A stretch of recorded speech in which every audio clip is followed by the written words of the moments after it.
Écoutez bien et ouvrez bien vos yeux. Voici l'histoire de Pierre et le loup. L'histoire vous sera contée en musique par les instruments de l'orchestre. Comment? C'est très simple. Chaque personnage est représenté par un instrument. Une petite phrase musicale facile à retenir. Essayons. Par exemple, l'oiseau, ami de Pierre, ce sera la flûte, légère et gazouillante.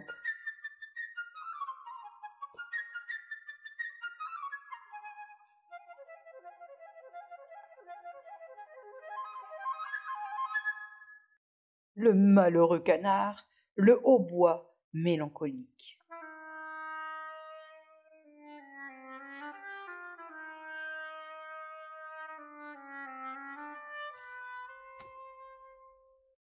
Et le chat, aux pattes de velours, la douce clarinette.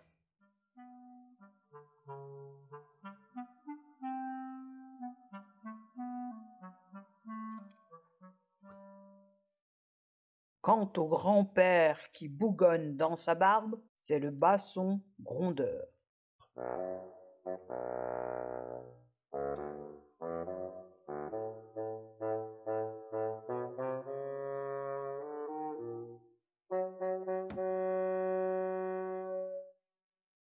À la fin, les chasseurs tireront des coups de fusil. Vous entendrez alors les timbales.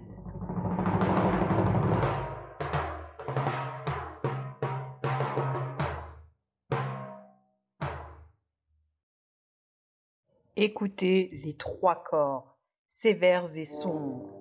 C'est le grand loup gris qui sort du bois.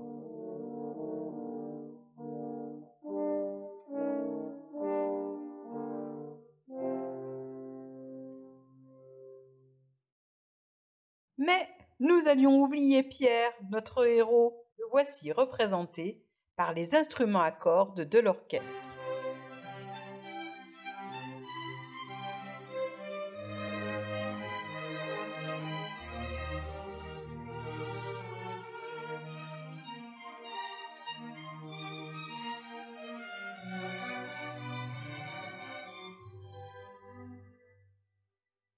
Alors, vous vous rappelez bien tous les personnages? L'oiseau, le canard, le chat, le grand-père, les chasseurs, Pierre et le loup. Et maintenant, voici l'histoire.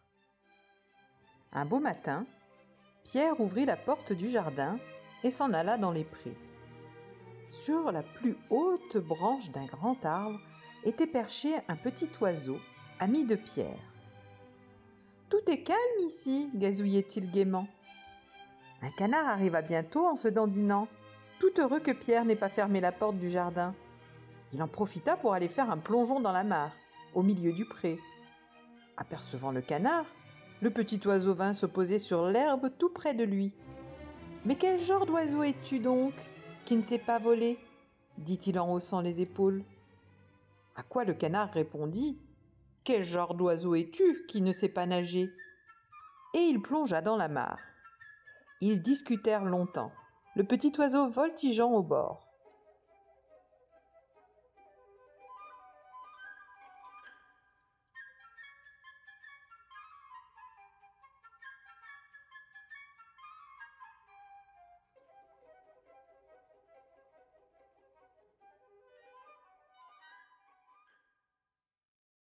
Soudain, quelque chose dans l'herbe attira l'attention de Pierre.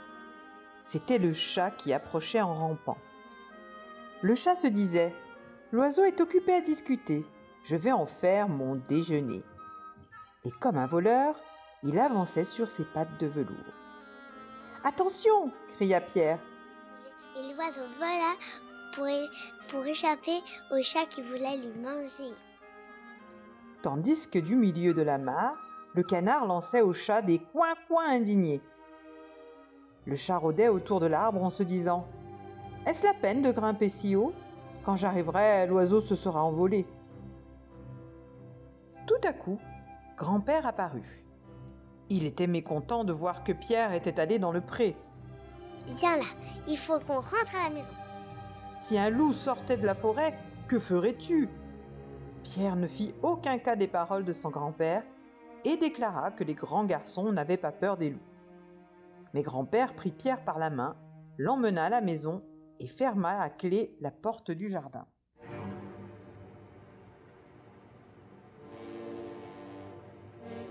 Il était temps. À peine Pierre était-il parti qu'un gros loup gris sortit de la forêt.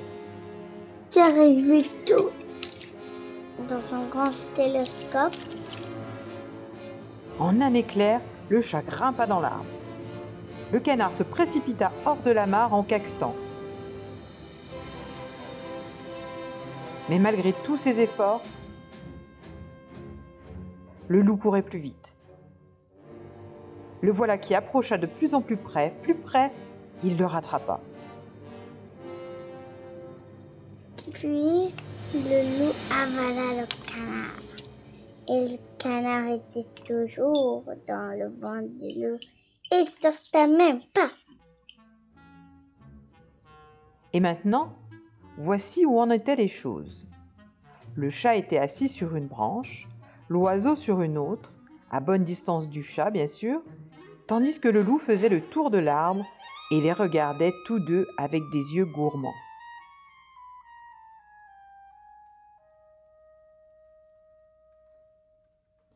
Pendant ce temps, derrière la porte du jardin, Pierre observait ce qui se passait sans la moindre frayeur.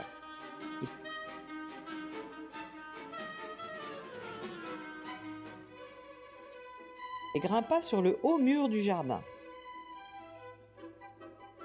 Une des branches de l'arbre autour duquel tournait le loup s'étendait jusqu'au mur.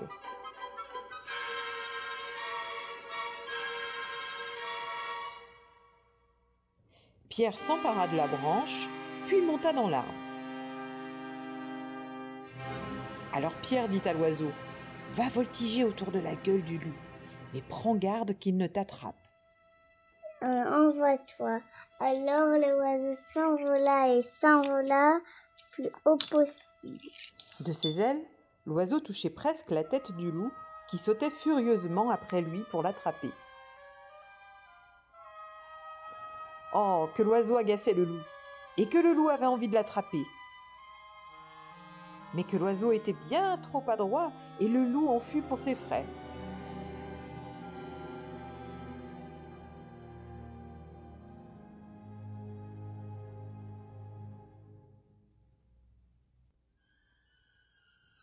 Pendant ce temps, Pierre fit à la corde un nœud coulant et les descendit tout doucement.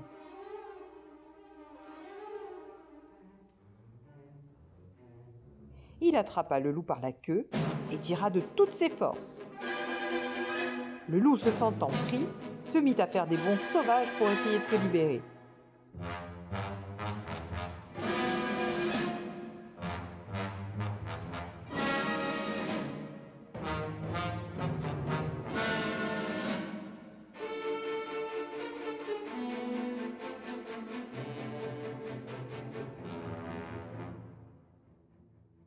Mais Pierre attacha l'autre bout de la corde à l'arbre, et les bonds que faisait le loup ne firent que resserrer le nœud coulant.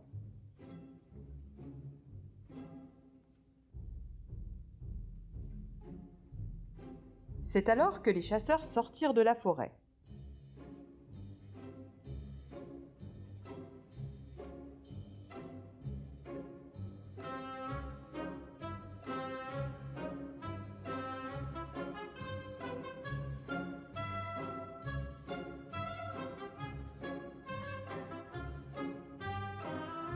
Ils suivaient les traces du loup et tiraient des coups de fusil.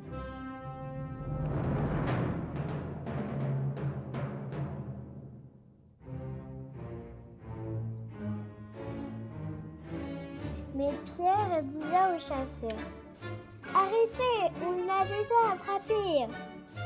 On a déjà attrapé le loup. » Aidez-nous à l'emmener au jardin zoologique.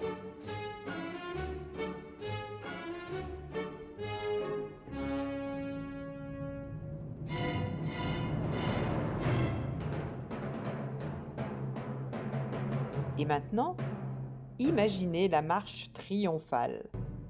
Pierre en tête, derrière lui, les chasseurs traînant le loup et fermant la marche, grand-père et le chat. Le papy gronde à Pierre. Et si Pierre n'avait pas attrapé le loup, qu'est-ce que tout le monde ferait? Qu'est-ce qui serait arrivé?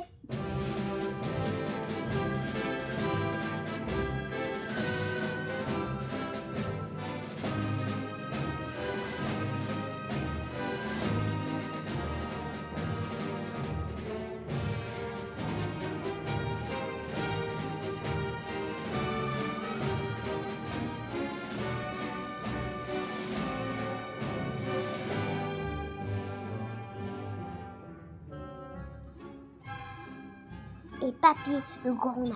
Je t'avais dit, bébé, je t'avais dit de rester à la maison. Et si Pierre n'avait pas attrapé le loup, il serait quoi? Dessus d'eux, l'oiseau voltigeait en gazouillant. Comme nous sommes braves, Pierre et moi, regardez ce que nous avons attrapé. Et si vous écoutez attentivement, vous entendrez le canard caqueter dans le ventre du loup, car dans sa hâte, le loup l'avait avalé vivant.